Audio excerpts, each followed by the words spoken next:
Hello everyone. Good morning to all. Greetings from Shri Saha Kelkar College Devgad. Myself, Professor Rashmi Hirlekar, and warm welcome to the session Research Methodology. Today, we are going to discuss about Unit 2 of Research Methodology, that is data collection and processing. Learning objective of this lecture. In today's lecture, we will discuss about what do you mean by data, important steps in data collection and types of data. विद्यार्थी मित्रांनो, आज आपण या लेक्चरमध्ये डेटाचा अर्थ पाहणार आहोत. पण तत्पूर्वी डेटा कलेक्शन आपण कधी करतो? रिसर्च मेथडॉलॉजी मध्ये सगळ्यात प्रथम आपण काय करतो? The first step in research methodology is identification of research problem. समस्या आपण शोधून काढल्यानंतर next step defining research problem. एकदा रिसर्च प्रॉब्लेम आपला डिफाईन झाला की त्याच्यानंतर ऑब्जेक्टिव्ह ऑफ रिसर्च, कशासाठी आपण रिसर्च करणार आहोत ते ठरवल्यानंतर त्याच्या पुढची स्टेप्स रिव्ह्यू द लिटर, म्हणजे यामध्ये कोणी काम केलंय त्याचा आपण रिव्ह्यू घेतो. तो रिव्ह्यू घेतल्यानंतर डिझायनिंग द रिसर्च प्रोसेस, आपण रिसर्च प्रोसेस कशा प्रकारे करणार आहोत ते डिझाईन करतो. आणि ते डिझाईन एकदा ठरवल्यानंतर नेक्स्ट स्टेप आहे data collection.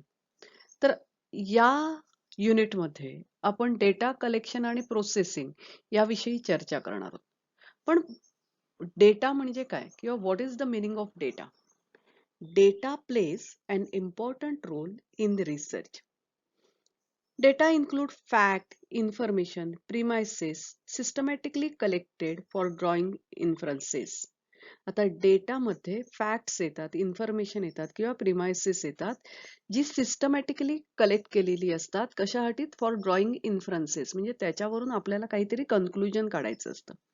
Data include distinct pieces of information. डेटामध्ये वेगवेगळे माहितीचे भाग असतात which can be use for drawing conclusion.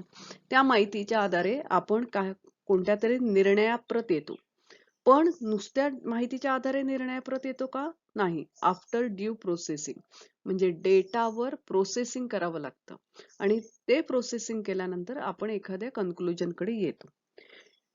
Data collection and data processing are two major steps in research process. म्हणजे रिसर्च प्रोसेस मधल्या दोन मुख्य स्टेप्स कोणत्या आहेत? पहिली स्टेप्स आहे डेटा कलेक्शन आणि दुसरी स्टेप आहे त्यातली data processing. Researcher has to collect data as per the needs of the research project undertaken. आता डेटा कशा प्रकारे गोळा करतो आपण? तर आपण जो रिसर्च प्रोजेक्ट चालू केलेला आहे त्याच्या गरजेनुसार माहिती गोळा करण्याचं काम रिसर्चरला करावं लागतं. Data collection includes collection of primary and secondary data. म्हणजे डेटा कलेक्शन मध्ये प्रायमरी डेटा आणि सेकंडरी डेटा या दोन्ही प्रकारच्या डेटाचा अंतर्भाव होतो. Secondary data are easily available in report, statistical publications of government department, banks and so on. आता सेकंडरी डेटा कुठून मिळतो? तर हा सहज आपल्याला उपलब्ध होतो रिपोर्ट्सच्या माध्यमातून किंवा स्टॅटिस्टिकल पब्लिकेशन्स जे बँका, गव्हर्नमेंट किंवा इतर डिपार्टमेंट करत असतात त्याच्या माध्यमातून आपल्याला सेकंडरी डेटा उपलब्ध होतो. For primary data collection different methods and sources are available. पण प्रायमरी डेटा कलेक्शन साठी वेगवेगळे मेथड्स आणि सोर्सेस उपलब्ध असतात. त्याचा उपयोग करून आपल्याला प्रायमरी डेटा कलेक्ट करावा लागतो. आता हे कोणते आहेत सोर्सेस? तर they includes observation, experimentation, interview, survey and so on. म्हणजे प्रायमरी डेटा कलेक्शनचे सोर्सेस आहेत निरीक्षण, प्रयोग, नंतर मुलाखत किंवा सर्वे करणं इत्यादी. हे सगळे प्रायमरी डेटा कलेक्शनचे सोर्स आहेत. A researcher has to select data collection method which is reliable, economical and quick. म्हणजे डेटा कलेक्शनचं कोणतं मेथड वापरायचं हे रिसर्चरला ठरवत असताना he has to think about reliability of source, economical and quick. म्हणजे कुठून आपल्याला जलद माहिती मिळू शकते, आर्थिकदृष्ट्या कुठून आपल्याला स्वस्त माहिती मिळवणं सोपं पडू शकतो आणि विश्वसनीयता या 3 गोष्टीचा विचार त्याला करावा लागतो while selecting the source of data collection. For data collection, questionnaire, survey instrument. आता क्वेश्चनायर म्हणजे काय? प्रश्नावली दिली जाते. सर्वेचं हे एक माध्यम आहे. तर will have to be prepared so that adequate information will be collected from the respondent by asking appropriate questions. म्हणजे क्वेश्चनायर्सचा उपयोग करून आपण काय करू शकतो? ॲडिक्वेट माहिती, पुरेशी माहिती गोळा करू शकतो आणि क्वेश्चनायर म्हणजे ही प्रश्नावली असते. या प्रश्नावलीच्या आधारे रिस्पॉन्डंटना प्रश्न विचारले जातात. Interview method is use extensively for primary data collection. Primary data collection मध्ये इंटरव्ह्यू मेथड सुद्धा वापरलं जातं. In addition, observation method of data collection can also be used. म्हणजे याचबरोबर निरीक्षण मेथड, ऑब्झर्वेशन मेथड वापरलं जातं, which will provide adequate data easily and quickly. या निरीक्षणातना पुरेसा डेटा आपल्याला सहजपणे आणि जलद गतीने उपलब्ध होऊ शकतो. In addition, data collection need to be accurate and reliable. म्हणजे त्याचबरोबर डेटा कलेक्शन हा जे आपण करतोय ते accurate असायला हवं, reliable, विश्वसनीय असायला हवं. The quality of research work depend on quality of data collection. म्हणजे रिसर्च वर्कची क्वालिटी कशावर अवलंबून असते? कोणत्या प्रकारचं तुम्ही डेटा कलेक्शन करता त्यावर अवलंबून असते.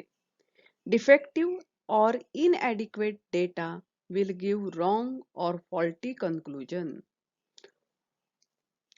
म्हणजे समजा तुम्ही अपुरी माहिती गोळा केली किंवा जी माहिती गोळा केली ती डिफेक्टिव्ह आहे, चुकीची आहे, तर त्याचा परिणाम काय होऊ शकतो? तुम्ही जे कन्क्लुजन काढाल it may be faulty and recommendation made on such defective conclusion will also likely to be defective.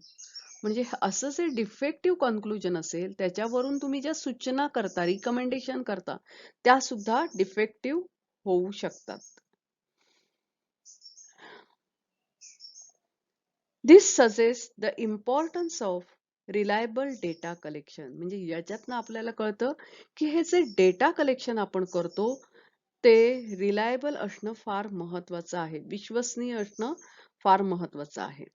Data collection work starts after research problem has been define. आपण मगाशीच बघितलं की स्टेप्स इन रिसर्च. तर research problem define केल्यानंतर data collection आपण सुरू करतो. The research design has to be prepared. काय म्हटलंय बघा इथे परत एकदा सांगते. Data collection work starts after research problem has been define and the research design has been prepared. म्हणजे रिसर्चची समस्या ठरवल्यानंतर आणि रिसर्च प्रोसेस जी आहे ती डिझाईन केल्यानंतर डेटा कलेक्शन सुरू होतं. आपण मगाशी स्टेप बघितल्या होत्या रिसर्च प्रोसेसच्या. तर selection of research problem, defining research problem, literature review आणि लिटरेचर रिव्ह्यू झाल्यानंतर डिझायनिंग रिसर्च प्रोसेस म्हणजे रिसर्चची प्रोसेस ठरवणं आणि त्याच्यानंतरची स्टेप आहे data collection. Researcher has to decide the type of primary data required for his research project. म्हणजे रिसर्चरला ठरवावं लागतं की कोणत्या प्रकारचा प्रायमरी डेटा त्याच्या रिसर्च प्रोजेक्टसाठी आवश्यक आहे.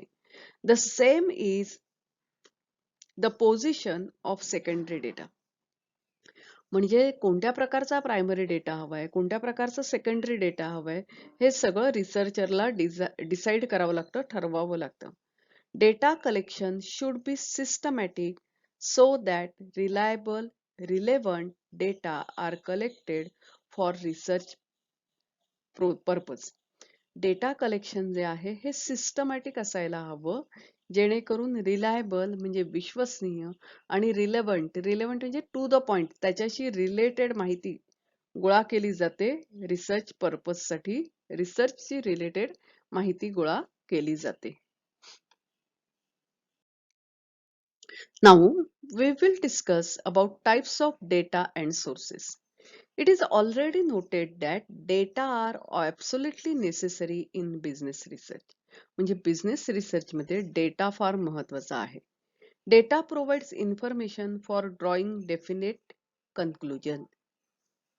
डेटाच्या माध्यमातून आपल्याला माहिती मिळते, म्हणजे डेटा कलेक्ट करतो म्हणजे माहिती गोळा करतो आणि या माहितीचा उपयोग आपल्याला डेफिनेट कन्क्लुजन काढण्यासाठी होतो. There are two types of data क्षमस्व use in business research process. This types are. डेटाचे दोन प्रकार आहेत. First one primary data and second one secondary data. Researcher has to explore first secondary data available from different sources. सगळ्यात पहिल्यांदा रिसर्चरला secondary data जो आहे तो शोधावा लागतो आणि जो त्याला वेगवेगळ्या स्रोतांच्या माध्यमातून उपलब्ध होतो. If such data are incomplete, outdated or unreliable, he has to supplement it by collecting primary data. समजा हा सेकंडरी डेटा जो रिसर्चरने शोधून काढला आहे तो जर इनकम्प्लीट म्हणजे परिपूर्ण नसेल, आउटडेटेड म्हणजे जुना झाला असेल, विश्वसनीय नसेल, अनरिलायबल असेल, तर he has to supplement it by collecting primary data. Primary data collect करून त्या डेटाला सप्लिमेंट म्हणजे माहिती पुरवावी लागते. Researcher has to prepare his plan for data collection. रिसर्चरला डेटा कलेक्शनसाठी त्याचा प्लान तयार करावा लागतो. And collect required data accordingly. आणि त्यानुसार आवश्यक डेटा त्याला गोळा करावा लागतो. Example of primary data. Primary डेटाची उदाहरणं. Data collected through observation, experimentation, survey and questionnaire. बघा, समजा जर सेकंडरी डेटा पुरेसा नसेल, विश्वसनीय नसेल, तर researcher has to prepare plan for data collection आणि कलेक्ट द डेटा अकॉर्डिंगली. त्याने डेटा गरजेनुसार कलेक्ट करावा लागतो. आता हा जो रिसर्चर स्वतः डेटा कलेक्ट करतो, it is called primary data. आता प्रायमरी डेटाचं उदाहरण काय आहे, तर डेटा कलेक्टेड थ्रू ऑब्झर्वेशन, निरीक्षण करून माहिती गोळा केली, एक्सपेरिमेंटेशन, प्रयोग केले, सर्वे केला, क्वेश्चनायरच्या माध्यमातून माहिती गोळा केली. These are all examples of primary data. आता example of secondary data. Secondary डेटाची उदाहरणं काय आहेत, तर सेन्सस रिपोर्ट. सेन्सस रिपोर्ट म्हणजे काय, तर बघा, लोकसंख्येची माहिती गोळा केली जाते. प्रत्येक घरात माणसं किती, म्हणजे कुटुंबात माणसं किती, त्याच्यानंतर उत्पादन किती, प्रत्येक जण काय करतो, वय काय आहे वगैरे असं. तर त्याला सेन्सस रिपोर्ट असं म्हणतात. दर 10 वर्षांनी केला जातो तो. Report of committee. एखाद्या कमिटीचा report. Publish information through print media. Print मीडियाच्या माध्यमातून उपलब्ध असलेली माहिती. Journal, government publications like economic survey and budget documents. ही सगळी, these are all examples of secondary data. In next lecture, we will discuss about primary data and secondary data in detail. विद्यार्थी मित्रांनो, आज आपण लेक्चर मध्ये डेटाचा अर्थ काय, डेटा कलेक्शन मधल्या मुख्य 2 स्टेप्स कोणत्या आहेत, तसेच डेटाचे टाईप कोणते आहेत याविषयी थोडक्यात बघितलं. पुढील लेक्चरमध्ये आपण प्रायमरी डेटा, त्याचा अर्थ, फीचर्स याविषयी चर्चा करणार आहोत. Till then, thank you and happy learning to you. We will meet again. Thank you.